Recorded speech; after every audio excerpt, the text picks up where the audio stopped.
Si pusiéramos un monitor cardíaco a 100 profesionales un domingo a las 9 de la noche, veríamos algo extraño. Veríamos que sus cuerpos no están descansando, están preparándose para una batalla que ocurrirá mañana a las 9 de la mañana. Una reunión, un mail o un nuevo proyecto. Tu sistema nervioso no distingue entre una amenaza real y tu agenda de Outlook. Activa la misma respuesta biológica. El cortisol sube, la presión sube, la glucosa se altera. No es un presentimiento, es un ataque biológico. Ahora imagina esto. Te inscribes a un maratón. El evento está perfectamente organizado. Hay una ruta, hay una medalla, pero nadie puso agua en el camino. Nadie pensó que necesita un cuerpo para correr 42 kilómetros. Así está diseñado el trabajo hoy en día. Te piden correr un maratón a velocidad de sprint y por si fuera poco, se les olvidó el agua. Las empresas te piden que pienses con claridad, que innoves, que resuelvas los problemas más complejos, pero llenan tu día de reuniones que no dejan ni un bloque de 20 minutos para pensar. La sociedad lo llama éxito, a trabajar sin límites, cuando la ciencia lo llama fatiga mental acumulada, el tipo de agotamiento que no desaparece durmiendo el fin de semana. Y nosotros mismos aprendemos a llamar productividad a lo que en realidad es agotamiento disfrazado.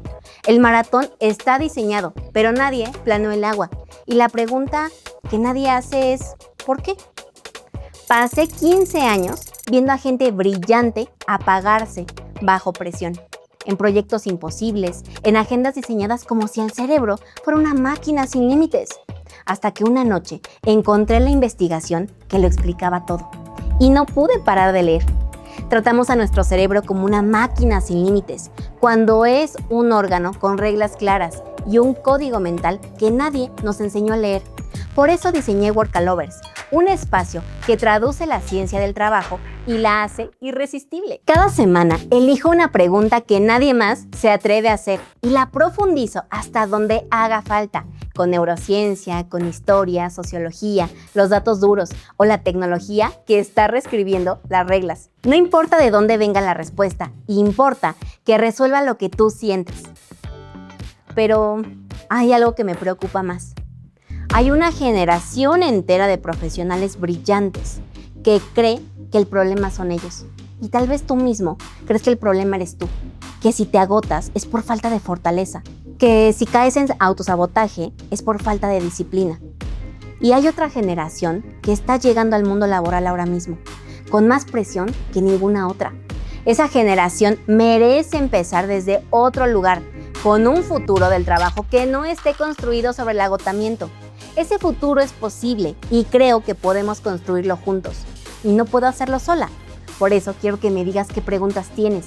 ¿Qué es lo que no puedes explicar pero llevas tiempo sintiendo? ¿Qué parte del trabajo te cuesta más de lo que debería hacerlo? Yo voy a buscar la respuesta en las investigaciones, con expertos, en la ciencia que nadie había traducido todavía.